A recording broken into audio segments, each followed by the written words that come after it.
Welcome to the Extra Mile podcast for bar exam takers. There are no traffic jams along the Extra Mile when you're studying for your bar exam. And now, your host, Jackson Mummy, owner of the Celebration Bar Review. Well, hey everybody, welcome to episode 248 of the Extra Mile podcast for bar exam takers. This is your host, Jackson Mummy, and it's landscaping day outside, and I can't meet these guys, so I've got to record over them. So I apologize for that, but we're glad to have you with us, and hope everybody had a great Easter, Passover holiday weekend. We are still in the midst of bar exam results coming out around the country. I think we're up to about 17 to 20 states that have released so far. The largest of those has been the Florida exam, but last week we had Alabama, and we have some UBE states coming along now. And the next big state probably will be New York. Somewhere near the end of April, beginning of May, we'll have the New York exams. We have the Texas exam scheduled to come out. And when the New York exams come out, typically we see Illinois and some other large northeastern states as well. So we'll keep you informed as all of that happens. If this is the first time on the podcast with us, welcome. We're glad you found us. We come to you just about every week this same time to talk about all things bar exam related. Now, we do these podcasts in both audio and video format. If you'd like to watch the podcast, you can do that by going to celebrationbarreview.com/248. That's this week's episode number. And all of the previous episodes, you can find the same just by putting in the episode number. If you'd rather listen to your podcast, you can do that on Apple iTunes, Spotify, iHeartRadio, lots of places where podcasts are syndicated, and there's complete show notes there as well. And we also have a list of all of our podcasts going back to the very first episode on our website. Just click on the podcast tab at the top of the page for all of those episodes and the show notes. Now, today's episode is really a fun one. A couple of weeks ago, I got to do an interview with a passing February 2019 bar taker in North Carolina. That's a uniform bar exam jurisdiction. And I spoke to Abigail about her process and what happened and the circumstances. Abigail's story is really remarkable. She took the exam a couple of times unsuccessfully, then came to Celebration Bar Review, took the exam again as the UBE, the Uniform Bar Exam, and she raised her score by over 24 points to pass and become eligible for licensure in, I think it's 26 states. And it's an extraordinary story, as you're going to hear, because she had to overcome some extraordinary challenges. So stick around for that interview. I think you're going to be inspired and motivated by it, and I hope you enjoyed as much as I enjoyed talking with her. Before we jump into our interview with Abigail, I want to just let you know that, as always, this episode is sponsored by our free training webinar, Do Something Different, Make the Next Bar Exam Your Last Bar Exam. This is a 90-minute look at the 4 steps that you have to follow in order to pass the bar. And it's completely free, and it's going to be this Thursday at 7 p.m. Now, it is free, but you do have to register in advance, and you can do that by simply going to the show notes on the video or the audio page, or by going to this website, celebrationbarreview.com/webinar.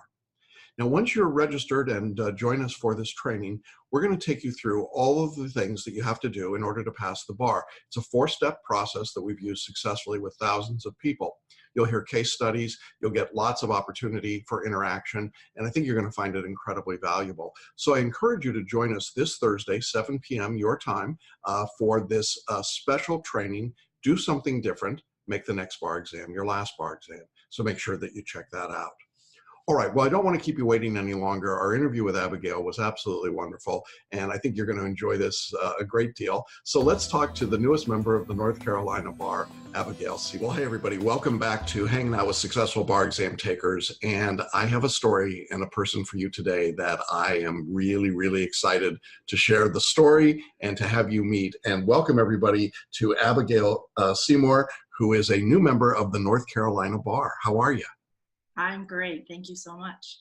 This has been quite a journey for you, hasn't it? It really has, yes. Yeah. We've got a lot to unpack here today, a lot to tell people, but I want to make sure that everybody knows that the end of this story is a very, very happy tale. You passed the UBE in North Carolina in February 2019. It was not your first try on the exam, correct? Correct. Okay. It was my third try. Third try. And I guess the question sometimes that people ask me is, but, is it going to be worth it when I pass for everything I've been through? How would you answer that? I described the feeling to someone the other day as if you were to take a wedding proposal, positive pregnancy test, winning a championship, winning a lottery ticket, all those amazing hilltop moments all rolled into one. That's exactly what it felt like. And it still feels like that. That's what's amazing. So I knew it would be wonderful, but I had no idea it would feel this good. Okay, that's great. Now let's back up. Let's go back in the story, because there were some low points for you along the way getting here. So why don't you tell our audience a little bit about yourself and how you came to be in law school and what your journey has been? Sure. Well, I came to law school later in life. Although I grew up around the law, my grandfather was a noted attorney in New York. My uncle was an attorney. My brother was an attorney. It was something I was always surrounded by. And, but I was the youngest of 5 kids, and I was very creative and artsy, and it was just not something that I felt was really my calling. I ended up going to undergraduate at NYU in art and fine arts and theater and storytelling and things like that. And when I look back on it, it's funny because my favorite class in undergrad was called Journalism and the Law. And I used to actually go down in between classes and take the subway downtown and go to Superior Court and watch trials. So it was always something that was really interesting to me. But I was also very adventurous and, like I said, had been very creative. And nobody had ever said, you'd make a great attorney. It was more like, you'd make a great writer or an actor or a photographer. So I sort of went in that direction. And instead of going to law school, I ended up selling everything and moving to Spain, which was a fantastic experience in and of itself. But during those years, it was almost like the ship sailed because I didn't go to law school right after college. So I lived abroad, and I did writing, and I did photography, and I did all those wonderful creative things. But I had always been a little sad that I'd never pursued going to law school.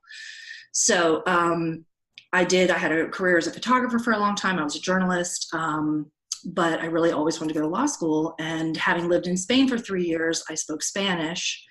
And after I had done photography for a long, long time, I said, I think I'd like to work with my Spanish again. So I started working with a nonprofit, and of course ended up working with the immigration attorney, and said to her sort of as a secret, well, actually I've always secretly wanted to be an attorney.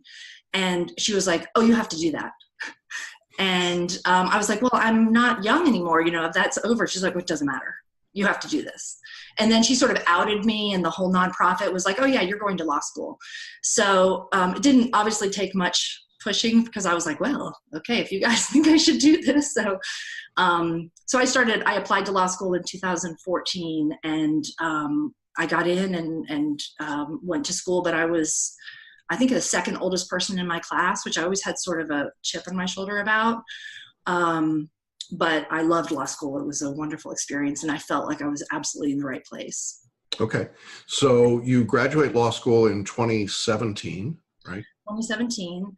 I had, at the time, 2 small children, a 3rd grader and a 2nd grader. And maybe another part that I hadn't even told you is that during my first year of law school, my sister, who was my best friend, she was very ill with bipolar, and the first day of my 2nd semester, she died by suicide. So it was just an awful, dark moment, and everybody was like, are you going to quit school? And everybody was so supportive and so wonderful, but it was a really tough thing to bear for our whole family, and it was really tough.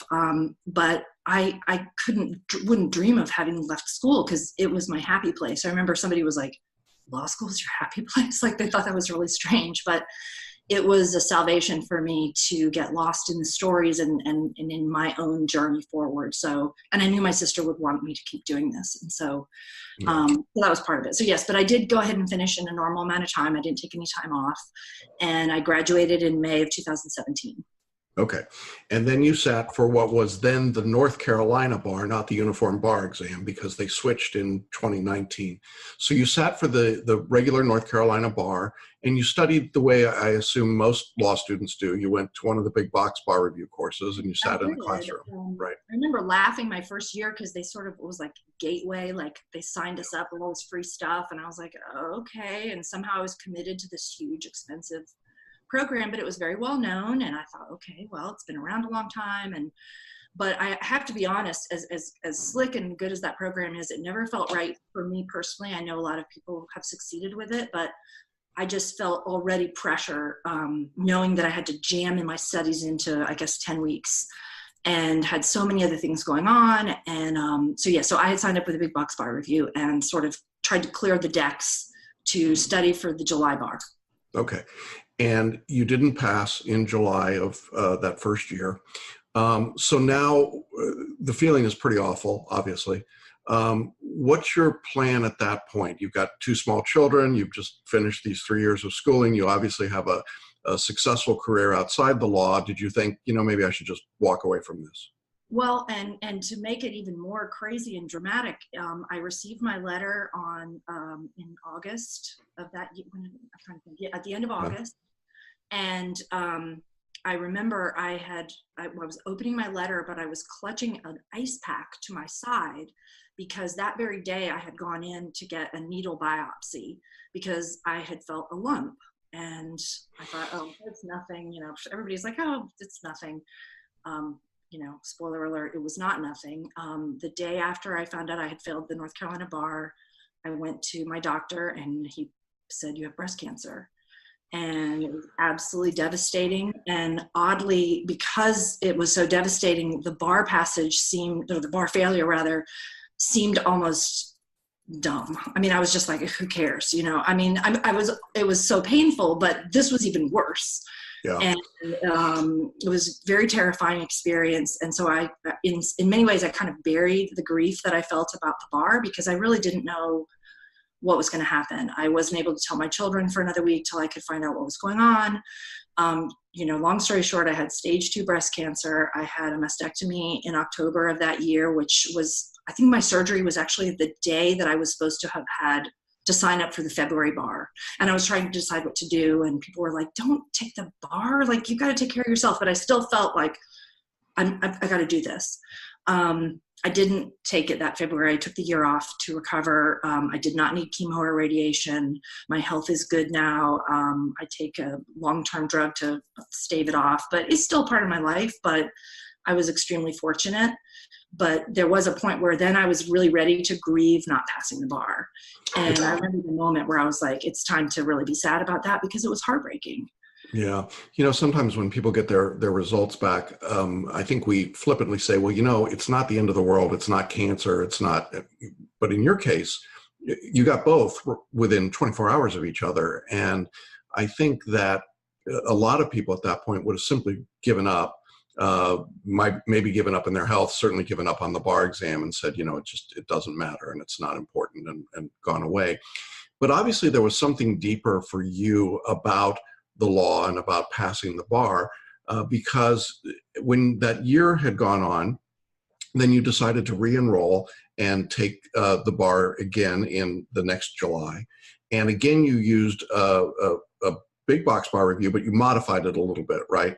I did. You're right. I used another sort of again, I felt like that wasn't right for me, but I hadn't yet discovered your program. And I will say that was partly because you did UVE, but not North Carolina. So it was not right. something that was on my radar. It was not a state that you were teaching to. So I hadn't discovered you, and I basically sort of cobbled together my own program, which I don't recommend. But I put in a lot of hours, and I made the flashcards, and I did lots of study questions, and I was doing, what you're supposed to do. And I sat for the July 2018 bar. And I felt better, but then I came out of there and I said, no, I'm never doing that. I'm not going to put myself through that anymore. I said, my body can't take it. Like, sort of what you're saying, I thought this is not worth my health. Like, this stress of this is too much. And I said, I think I dropped 15 points. I'm not doing this again. And I got my letter saying, sorry. And I didn't even care. I was like, yeah, I know I didn't pass. And I wrote a way to get my score. And to my shock, I had actually raised my score by 14 points and I was only off by a few. And it was like, oh, well, that's a horse of a different color. It just changed my whole perspective, because I thought, well, first of all, I'm completely wrong. My instinct was that I had done worse and I hadn't. And it re-energized me. And I just thought, I'm close enough to this darn thing. I've gone through, I was willing to try again. Yeah, but of course the exam now is going to switch formats. So now you go from a state-specific test to the uniform bar exam, given in about 35 states at this point. And it's made up of generic, non-state specific essays, performance tests, and then the multi-state bar exam, a different grading scale, a different formatting of the questions on the essays, a different weighting between the written portion and the MBE. So all of that is new and different. Plus, you're, as I recall the story, you're still trying to deal with the after effects of the medicine that you're taking for breast cancer, which I know from experience of my own family members can be devastatingly difficult to deal with. And now you've got a little bit of hope, right? It's like, okay, I can see my way forward on this. And you reached out to me and you wrote me a really passionate, very memorable email in which you sort of laid out your story for me, along with a few other things we haven't talked about yet, and basically said, so, what do you think? I got a shot or not? And my thought was, well, as close as you came in North Carolina and the determination, and anybody that's willing to fight their way through breast cancer and survive that and still want to take the bar exam, heck yeah. And so I said, come into the course. I mean, absolutely, we want you here. And you signed up initially for what we call our basic coaching program, which meant I wasn't working with you individually, although later we did some work together. But you were part of the course. You had all the materials. You had the Facebook group. You had group coaching, all of those pieces, right? Am I getting that story correct? Right. Well, and what's important is from my perspective is that I realized my MBE score was kind of stuck. And I felt like my essays were pretty strong, even though they were about to shift. So I basically Googled how to raise my MBE score. And I stumbled upon one of these videos. And I think it was Amanda's, Miljenovic. I always get her name wrong. Miljenovic, yeah. She's one of our group coaches, right? She was an Elon grad and had also done the North Carolina bar, and she became my bar coach. But I saw her video and I just was like, this is for me. There was just something about it. I was like, if this woman, she had taken the bar 9 times. It's a great video if you haven't seen it. And I was like, this is for me. And I just knew somehow that it was right. So yes, I signed up for the basic and I started. One of the things that you talked about that helped me a lot was that everybody's got to put in 250 to 300 hours. But depending on your life, you've got to start at a different time. And that was the one thing I hadn't heard from anyone else. Was I thought, I can't jam 300 hours into 10 weeks. It's just not the way my life is. So you said, you should be starting 4 to 6 months in advance. And sure enough, I started in October to study for February. And I recommend that to everyone because it was extremely helpful to me. Now, you also used photo reading, didn't you? I did. Well, let's talk about photo reading because that often comes up for people and they say, what is that thing? Same thing. I was sort of like, I don't know, I don't know how electricity works. I just know that it works. And so I don't have to understand things in order to implement them into my life. And I believed what everybody said. And I said, I'm going to do this. And one of the things I would get stuck on was reading outlines. I'd fall asleep. I'd get bored. I'd get frustrated. I'd get lost. I'd think about other things. And so I was willing to try photo reading because it has a completely different approach to the material. Right. And so you were able to read your outlines in 15 minutes instead of hours and hours. Can you give our audience a kind of a guesstimate as to how many times you might have read a particular subject outline? 25, 30, yeah, probably more. And what I like about it, and it's a term that comes from property law, is that things that touch and concern the law or touch and concern the land. And in this way, I felt like photo reading allowed me to touch the outline over and over and over again in different ways. And I listened to a podcast about it that you had published that helped me understand. You start by photo reading the whole thing, and then you dip back in and expand different parts of it as you're interested in it or as it speaks to you. And that just made so much sense to me. So I started building mind maps and creating different ways of interacting with the material, which was just a huge, I think when I did it the first time, I think you read the outline once, listen to one lecture, and then you're done. And that just didn't work for me, obviously. Yeah. So mind maps are this great tool of being able to create a visual representation. And of course, as a creative person, I think for you, I got the feeling you really enjoyed doing the mind maps. Is that accurate? Oh, I did. I loved it. I'm really into, colored pencils and journals and paper and all that kind of stuff. So it really did speak to that tactile part of my brain and the visual, being a visual learner. So yes, it was perfect for me. It kept it from feeling like it was very two-dimensional and dry. It was alive, and that made it much more fun to interact with. Right. So now you're studying, getting ready for the February exam. And like a lot of bar takers, as we get closer to the exam, you hit kind of a proverbial wall. But in your case, you identified something that was very interesting. You sent me an email and you said, okay, wait a minute. You're using way too much language that sounds like you might be a friend of Bill W.'s. And I wrote back and said, well, no, not actually. My father, it was a fairly famous alcohol therapist, rehabilitation therapist. And so I grew up in that world. And so I tended to use a lot of that language. And the specific language that I talked about was a dry drunk. You remember that? Yeah. Mm-hmm. And you want to talk a little bit about what your dry drunk felt like at that point for you? Well, I should say that the reason it resonated for me, and I think this is why the whole program just felt so real to me, it's a whole person approach. And so the part that was missing for me up until I found you was the sense that there were real people taking this exam, and I didn't feel like I had any support. Nobody that I knew had taken it twice. Everybody I knew had moved on. And so finding this network of people and support just felt so familiar to me because I've been coming to 12-step meetings for almost 23 years now. So I've been sober since 1996. Congratulations. And I've gone, thank you. And I've gone to Al-Anon and AA. And so it's very familiar to me. And therefore the language you were using was familiar. It was the dry drunk, but it was also fake it till you make it. There were just all these things. I was like, sounds really familiar. So for me, the dry drunk, I just laughed because I was beginning to get really snippy and annoyed and tense and crying all the time. It was exactly what you had described. And every time you were describing, here's where you all probably are in your process before the bar, I was like, oh yeah, you called it right on there. So it was very, it rang my bell. Yeah, and you don't have to be a recovering alcoholic to have a dry drunk.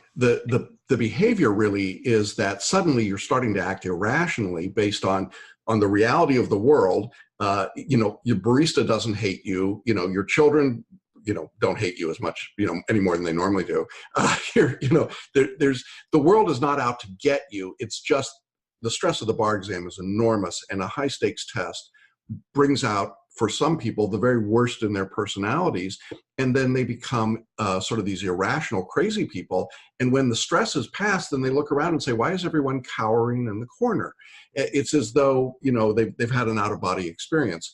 And you got very frightened near the end.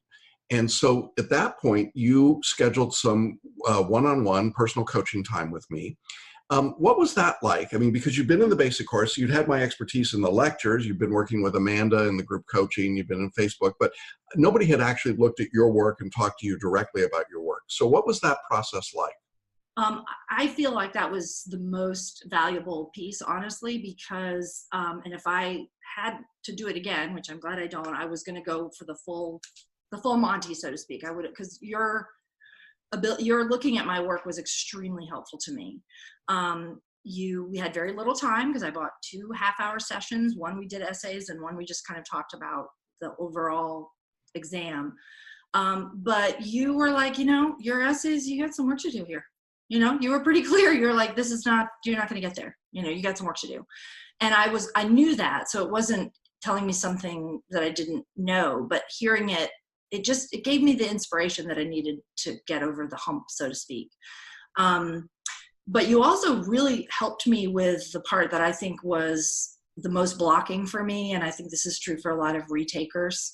We talked about this. It was even I know it was another lesson that you had done, but basically that if you give everything you've got to something and you still fail, what does that say about you as a person? And the fear of that is what stops us, because I personally can say that maybe I was holding back. Maybe I was finding drama. Maybe I wasn't creating drama with breast cancer, but busyness and distractions and other people's problems and stuff, it can easily be the reason they say, well, of course I didn't pass because I had all these other things going on. And people would say that to me. They'd be like, well, of course you have so much going on, but I didn't want that to be the reason, So pushing through that was really important for me to say, you said, I don't care what happens at that exam. I want you to leave everything on the table. And that was an incredibly important piece of advice for me, because having been an athlete as a young person, I approached the exam the first 2 times. And this was key. I hope this helps somebody else. But I thought for any big event, you got to get jacked up. You got to get excited. You got to listen to, jock jams, whatever, get excited. And so I would get all juiced up. I remember listening to Cardi B on the way over to the July exam, because I was like, I gotta get all psyched up. I didn't pass. Not that I don't love Cardi B, but that was not the right mode for this. This is a somber event. This is an event to draw on deep, deep wells that I'd never really drawn upon before.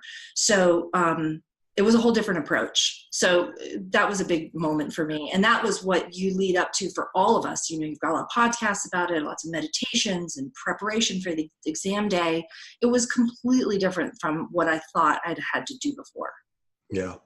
Thank you for that. Your daughters, right? You have 2 daughters? I have a daughter and a son. Mm-hmm. Daughter and a son. Okay. What was their reaction to you studying for the bar for the 3rd time? What did they think about this process? Well, my daughter was, my son was with his dad, so he was over here some, and, but also very supportive. He'd be like, hey mom, are you gonna finally pass that bar? But my daughter sacrificed a lot, especially near the end. She'd be like, I'd like to have friends sleep over. And I was like, I can't have kids in the house. I can't, you guys gotta, there was a lot of giving up that she had to do. But she said later that I think that it's inspired her to fight through things, I hope. I mean, she hasn't really articulated that, but I think it's made her a little tougher. But she had to put up with a lot. She really did. Yeah, and I wanted to ask about that, because I think often we forget that we don't do this process in isolation. There are other people in our world, and they're watching, and certainly your children are watching, and they want to know, how do I deal with a test? How do I deal with high stakes? How do I deal with adversity? Your story is remarkable on so many levels, the adversity that you've overcome. And I would think that even if your kids may not, they're pretty young still, they may not fully appreciate it. In a few years, they're going to look back and go, holy cow, you realize what mom did? And that's got to be an extraordinary feeling for you as a mom. But I think it's one of those things that you kind of, and I remember we talked a little bit before the exam about the fact that you were setting expectations for your family. You were, letting them see how to model through these difficult things, just as you had to model through, the other challenges in your life. And what an incredible picture that is for them. So now with all of that going on, and all of the preparation and the study, and you're ready, now you go back to take the new Form UBE in North Carolina. What was it like to go back into the exam for the 3rd time? It really was different. I was much calmer. I followed every bit of directions. One of the things I really appreciated was you all send out an email the night before, the morning of, the night of this. Here's what you guys need to do today. It was not only encouraging, but it was also very specific, because at that point I was in danger of sort of spinning off into craziness, and I didn't want to go there. And you, at the very beginning of the program, said, you guys got to exercise, you got to take care of yourselves. And so knowing that that was a priority, I stayed in a hotel. I brought my yoga mat. I brought earphones that I could do paraliminals. I stayed very quiet. And one of my favorite things is that you recommend that we dress for the bar. And some people don't like that, but I like dressing up anyway. But it's not about dressing up. It's about being a professional. And that felt right to me. So I brought a suit, and I brought, very simple, comfortable suit. But I just thought that's a really smart idea, because what you had said was you guys are telling the universe that you're ready. You're not going into a little torts exam. This is the rest of your life. And from this day forward, this is your career. And that just gave me goosebumps. And I was like, that's going to be right for me. And I remember I got to the exam, and this woman said, dressed for success. Some proctor was, and I was like, oh, that made me happy. So, but going in, I just felt centered. I was careful not to sort of dispel my energy, because with nervous chatter and, I would often do that, just like, I just stayed really quiet. I wasn't unfriendly, but I kept it very quiet. And the only thing that threw me off was I was convinced that the morning was going to be essays and afternoon was going to be performance tests, and it was the opposite. So I was like, oh, what is this? But it wasn't a big deal. But just the experience itself was not as unpleasant. It really wasn't. I was ready. And one of the things I remember you saying is, this is not a test, it's an assessment. Go in there and show them what you know. And that felt so different to me than feeling like they were against me and the examiners. There's this kind of anger and resentment that you can begin to fall into after failure, because you want to blame somebody other than yourself. And I didn't have that attitude. I was like, our lawyers should know this stuff. And I want to be fluent in this. And I want to be able to show that I do know this stuff. And what was amazing was I really did. And I think this is one of the values of photo reading and mind mapping paraliminals, is that as you come across the questions, you have an intuitive sense of the answer. Am I correct? It is. And I remember listening to people's videos and thinking, what? I don't understand.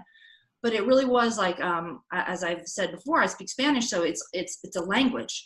And I just knew what the next sentence was going to be. It wasn't, I don't mean it to sound like I was being spoken to. It wasn't that. It's just that when you know something, it comes out in fluent terms, in fluent sentences. And so I just knew what to say. And on the MBE, when you were reading the questions, did you have the same sort of experience of, I know what the answer is going to be? I did. That was where I struggled with trusting your method. The morning session, I held back a little bit more, and I had to struggle near the end. And the second session, I was like, I'm just going to do what Jackson taught me how to do. And I got done early, which was amazing.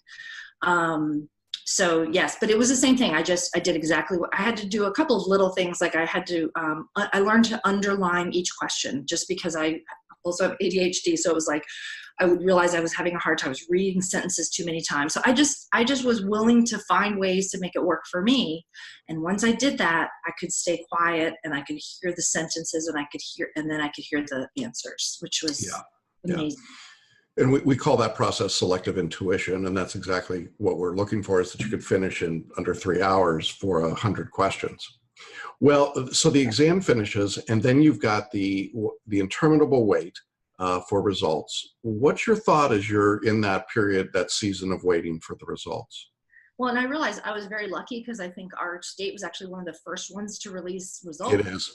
It is. I have friends that still haven't gotten their results yet, so fingers crossed. But I'm very fortunate, because in October, right around the time I started studying, I took a job as a brief writer in the immigration department for a wonderful law firm in town called Dummett Fraden, and they just embraced me. And I was working part-time and studying part-time, but I was beginning to truly write very much like performance tests. I was writing affidavits and not affidavits, briefs for the court, etc. So it was easy to go back to work, because they were very supportive. But at the same time, they were so supportive that they were basically like, well, when you get your license and when you start, and having been through it twice, I was like, let's not count our chickens yet. It was a little nerve-wracking for me, even though they were like, oh, we're sure you're going to pass. But it helped distract me, because I stayed really busy.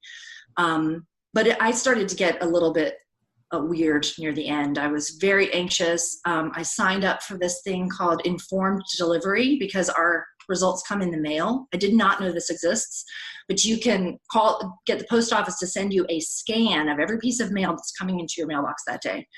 So I'd be able to tell my family, there's nothing in the mail today, because we were waiting for like a week and a half. And finally I called the bar and they were like, well, results went out today. And I was like, oh my gosh. But each day I would look at the scan. And so finally on a Saturday, and the rumors started going around, oh, people in Winston-Salem have gotten their record, So then I thought, well, maybe they sent all the passing scores first and they haven't sent mine yet. I was just in craziness. So Saturday at 7:30 in the morning, I saw that the letter was coming. And the mail doesn't come till 4:00 in the afternoon. So I just had to stay really busy and wait for that letter. So I did, and I finally saw the mail truck down the street. And my best friend, I texted him and I said, the mail truck is coming. So he ran over, and he's so funny, come up to me, he said, I took the red lights as suggestions. So he came racing over to the house, and we sat on the porch, and finally he said, I can't wait anymore. So he went over to this nice mailman who's wandering down the street and basically got the letter off of him and brought it over to me. And then you opened the letter. I opened the letter. Your friend took a picture. My friend took a picture. I was also FaceTiming with my friend Meg. So there was just all this excitement, but I also, I've seen the letter, and I knew my two paths. I had already written down the deadline for signing up for July. I was going to just I knew what I had to do. I was just going to start again. I was ready. But I opened the letter, which I still have here, and it had all I saw was the word happy, because it said, we're happy to inform you. And once I saw the word happy, I just went crazy. And then I actually did read the whole thing to make sure I had read it correctly. But it was amazing. And he was crying, and she was crying, and I was crying. And it was just hysterical. So it was incredible feeling. Absolutely the best. And that's the picture we're probably going to use for this interview. So just so you know, folks, that's where that picture came from. Do you want to share with us what your scores were? The passing score for North Carolina is 270. And I looked it up. That means that I'm able to practice in 26 jurisdictions. Mm-hmm. Most importantly, New York and DC. Mm-hmm. I got a 272. And that's fine.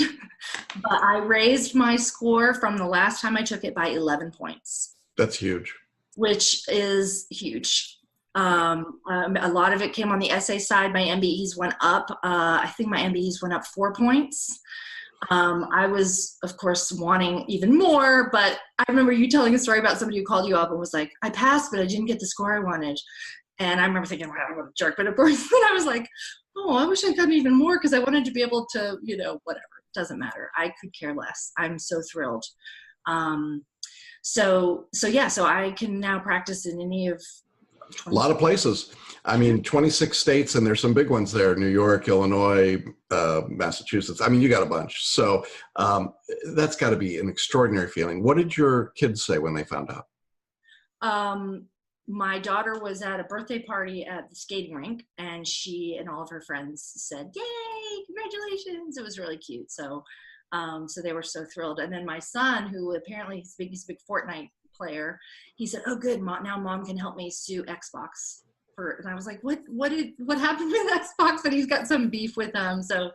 But he's really proud too. And he's partly my inspiration. He's actually adopted from Guatemala, and part of my inspiration for doing immigration law has to do with his origins and his life. And I'm hoping to be able to take him back someday. And I tell him all the time that he's the reason I wanted to go into immigration law in the first place. So. Oh, that's fabulous. Well, what a story. On so many levels, what a story, Abigail. And so proud of you. I guess, to sort of wrap up, two things. One is, I would love to get any advice that you would give people as they're sort of starting the journey or looking around or thinking about it. And then before we finish up, I can't finish up without asking you to yell, I've got my life back. I think, Dave Ramsey-esque of us.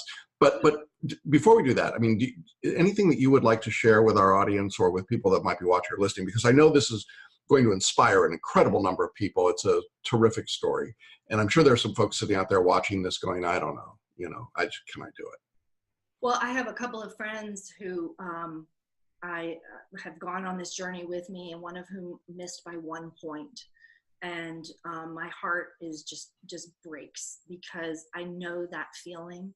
And it has taken all of my strength not to just grab everybody by the lapels and be like, guys, you've got to do this program, because it's not for everybody, but I think it's really good for people who have had a failure or two in anything, but really with the bar, because it is, as you said, if you've gone to law school and finished law school, you can pass this exam. It's not the material. It's not, we don't know the material. There are so many barriers that we put up for ourselves, that having a way to get through it where you're not going through it by yourself, and also the method of teaching that you have, but also just the group collective support has made a huge difference for me. So I feel like people who have just been like, oh, I don't know if I want to do this, it's so worth it. And like I said, if I had gotten bad news, I was ready to analyze those with you and go through it again, because I was just like, I'm going to keep doing this till I pass, because I know this works.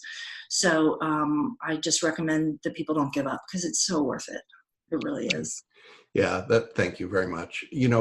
Our motto, our sort of reason for being in business is that we know that when people are studying for the bar, it feels like their life is on hold. And so we've taken as a theme to say, I have my life back. And I would love very much if you would be willing to just say that as loud as you want to say it, or as soft as you want to say it. But I'd like you to just affirm back into the universe that you have your life back. So you ready here? I'm ready. Breath. All right. 1, 2, 3. I have my life back! Woo! And I do, and now I have all these chores and things I've been putting off, and like things in the backyard that need to get done. But boy, what a great thing to be able to do. That's great. Well, we are super proud of you. We are just delighted for all the success that you had, and all the successes we know you're going to have. And thank you so much for being so open and sharing your story. I know it will inspire lots and lots of folks.